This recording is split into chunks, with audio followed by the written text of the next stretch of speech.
Graham Windram was fighting against the floodwaters to save his home. His 25-ton barge washed onto the riverbank in Great Barford. Search and rescue helping him to get it back into the river and try to secure it there. With all his belongings on board, it has been a Christmas like no other. We've been quite happily moored there. I live there, obviously, and I go to work every day, so getting on and off the boat's been fine. But the last 2 days I had to basically abandon ship. Okay. And we've had to make precautions now, today, to steady the boat for when the levels drop. You can't see anymore where you would usually have the banks of the river and then the fields and people's gardens. And actually, if you drive round this area, it is a similar picture, just this enormous sea of water. And that is why people over the last couple of days have been urged to leave their homes. Of course, here they are still living in Tier 4, but the police and other agencies say people need to take whatever precautions they have to and not risk their lives.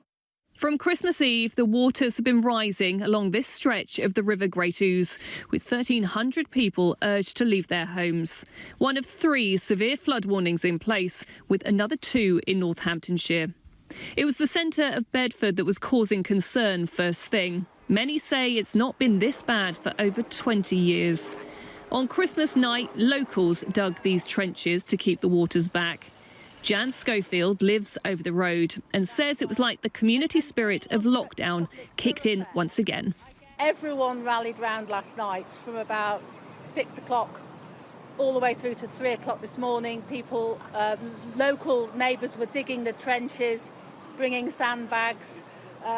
Some guys with big trucks came and pulled out the huge trees that you can see over the road, which were getting stuck underneath the Little White Bridge, the Newnham Bridge. And that really cleared the waters. People were staying awake all night, obviously not knowing whether it would come over the road. For those in charge of the response, COVID has had to be at the front of their minds, and they say it still should be for the rest of us. Please don't be heroic. Please follow the guidelines. Do not do anything that's not appropriate.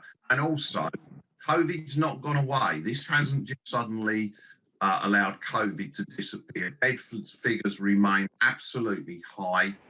Overnight, large parts of the country are expected to be hit by high winds and heavy rain as Storm Bella moves in. The potential impact unclear, as many still deal with the impact of this Christmas disruption. Rhiannon Mills, Sky News.